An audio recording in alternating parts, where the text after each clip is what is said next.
중국이 미국채를 시장에 막 팔고 있다, 던지고 있다 이런 음모론이 나오는데 왜 이런 음모론이 나왔는지 한번 알아보고 그 음모론의 중간에는 그 룩셈부르크가 있습니다. 좀 다소 생뚱맞을 수 있는데 왜 룩셈부르크가 있는지와 그 룩셈부르크가 우리나라 채권 시장하고도 연결이 됩니다. 그 연결고리에 대해서 저희가 단독으로 취재한 내용을 말씀드리겠습니다.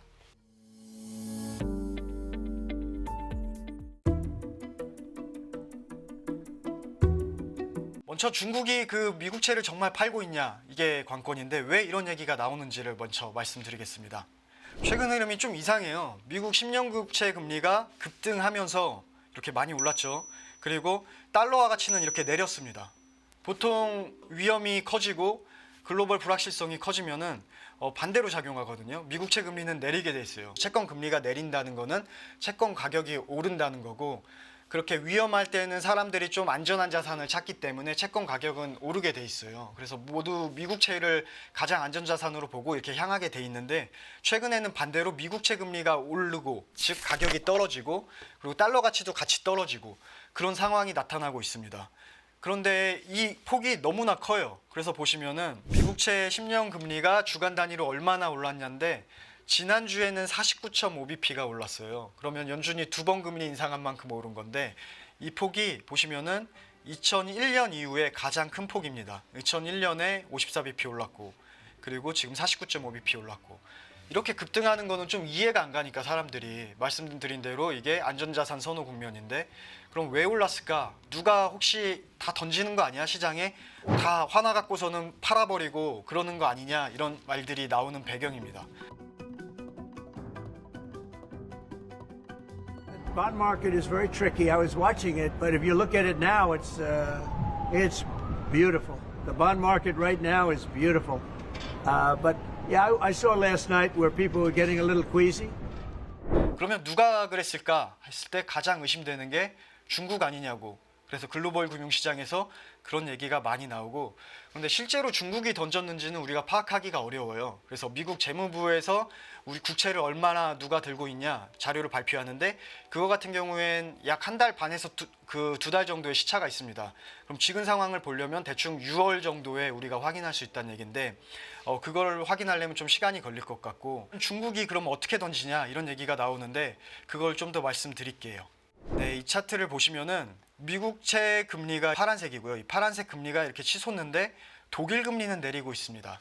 그러면 누군가 미국채를 팔면서 독일 국채를 사들인다면은 이 논리가 성립할 수 있거든요. 금리는 아까 말씀드린 대로 가격이랑 반대니까 독일채 가격은 비싸지고, 그리고 달러채가 미국채 가격은 싸지는 겁니다.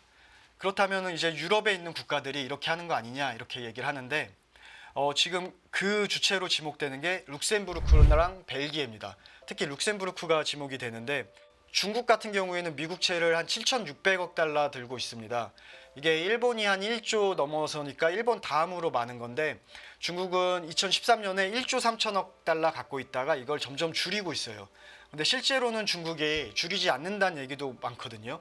그래서 시장에서는 금융시장에서는 중국이 직접 보유한 것을 줄이면서 룩셈부르크나 벨기에 통해서 보유하는 것을 늘리고 있다고 하고 있습니다. 네, 이 차트를 보시면은 이게 빨간 부분이 중국이 보유한 거고, 노란색이 벨기에, 그리고 파란색이 룩셈부르크입니다.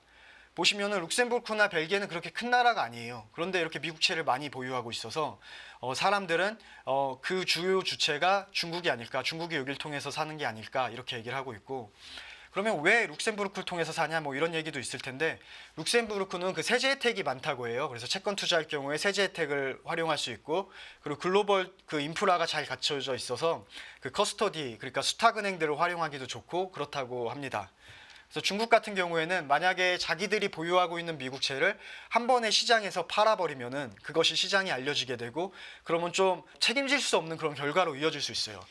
자기네들이 갖고 있는 미국채 자체가 7,600억 달러, 우리 돈으로 1,000조가 넘거든요.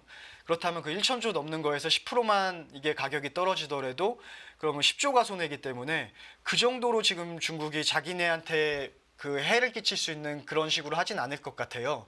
그러면은 간접적으로 미국에 우리가 이런 파워를 갖고 있다, 우리 채권국이야, 이런 신호를 주면서도 정말 돌이킬 수 없는 피해를 피하기 위해서는 룩셈부르크나 벨기에에 갖고 있는 국채를 팔면은 그렇게 할 수 있습니다. 그래서 지금 그런 중국계의 수요가 룩셈부르크 통해 갖고 유럽 국가 구채를 사들이면서 그리고서는 미국채를 파는 게 아니냐, 이런 추정이 나오고 있다는 것, 그거를 말씀드릴 수 있습니다. 룩셈부르크와 그럼 우리나라 국채 시장하고 연결고리, 이거 처음에 말씀드린다고 했는데 그 부분을 말씀드리겠습니다.